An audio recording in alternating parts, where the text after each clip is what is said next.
I knew her from softball, I knew her from school. We bonded. We just instantly got that connection. We're actually like best friends. I only learned that she was adopted about 3 years ago. I think we really do get each other because we're both adopted. Honestly, I didn't know Emily was adopted the first time that I met her. She wasn't introduced as, oh, this is one of the Kennedys and she's also adopted just like you. If I ever needed anything, I would always come to Alaina about anything. Good hit, Em. She helps me with a lot of stuff. Emily gives me a lot of confidence. She is so funny. I get upset and she's right there to pick me back up. She can read my mind. She knows when to give me enough space. She's very smart, she's very beautiful, and I love her a lot. Honestly, I'm so comfortable with her. I can talk to her about anything. We can bond over our difficulties from the past. Both of our parents went through the same thing, so it's really easy to talk about issues that concern us. Our dads are best friends. Our moms are best friends and call each other every morning. We've been friends with the High-Arescos for 20 years. Scott and Amy were really what got us into foster care. Through their guidance and really kind of their mentorship from the very beginning, that's how we decided to expand our family. So they were role models to us.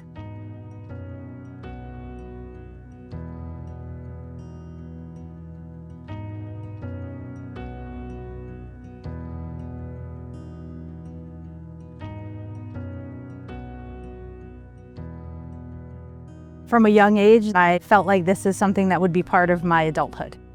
So when I met Scott, I was clear that this was something that I'd be really interested in.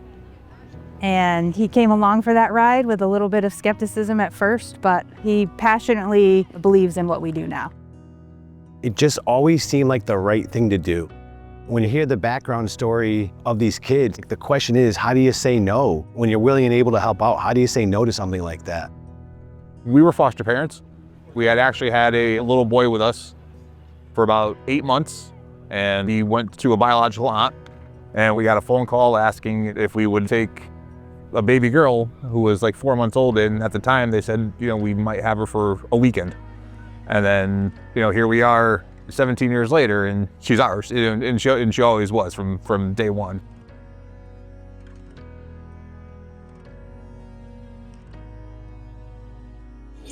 She's tiny now, but she was a tiny baby, and she had some medical challenges when she first came to us. Some education challenges. She's battled a lot in her life, and she's just really a tenacious kid. I have BPI, a speech disorder, and I was always in the hospital, and it was really hard for my parents, dealing with that, and I did do sign language at some point, and then I had speech therapy, and they helped me. It was hard for me. She's fierce. She knows what she wants. She's determined. She doesn't put up with much. She's not that kind of soft teenager. She's aggressive, just like a catcher should be. She's got a great GPA. She knows where she wants to go to college. She knows she wants to be a police officer after college. To that 4-month-old baby that came to us, to now just see how far she's come.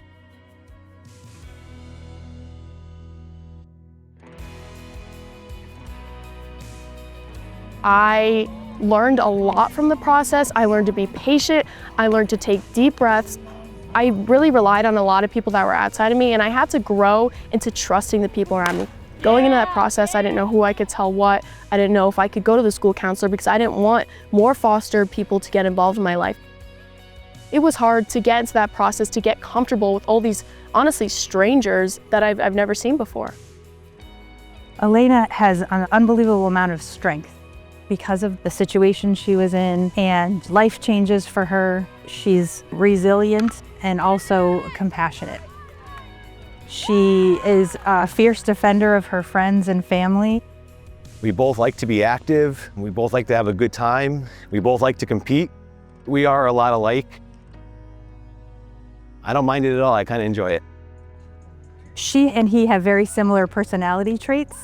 We joke that she inherits that from him all the time. When kids are removed from their home, regardless of what that home looks like, it's traumatic for kids. So adoption by its very nature can be traumatic. It doesn't really necessarily mean that the home they came from is traumatic. It's traumatic. The arrival is scary for any child, whether They're 6, 16, 6 months old. Almost always the new place is strange and strangers. You're working not only with DCF, but other agencies like education, so you have to be highly organized so that the kids can get the services that they need. You have to be very careful that you're not vilifying bio parents. Our kids had parents before they came to us, and you have to honor that. I think that's really important. I remember a lot of the good times, and I also remember the very sad times when we were having to give a child either back to the parents or to new foster parents that we're going to adopt. Kind of cheers me up emotionally just even thinking about it. Being a parent's tough.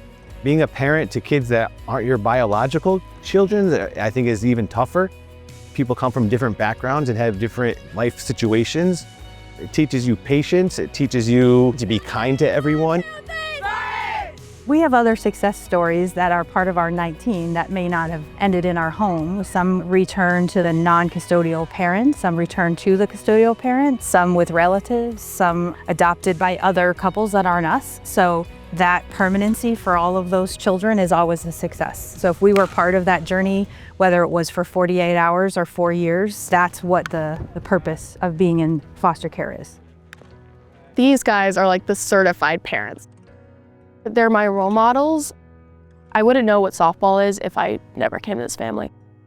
Mr. Aresco, Scott Aresco, my dad, introduced me to softball, and I'm so thankful for that because this is my sport. What you have in foster care isn't a lot, but just having parents, I think, is enough. And having a shelter and a home and food. Always make the right choices and stay grateful for your parents and what they do for you. So my parents definitely do enough for me.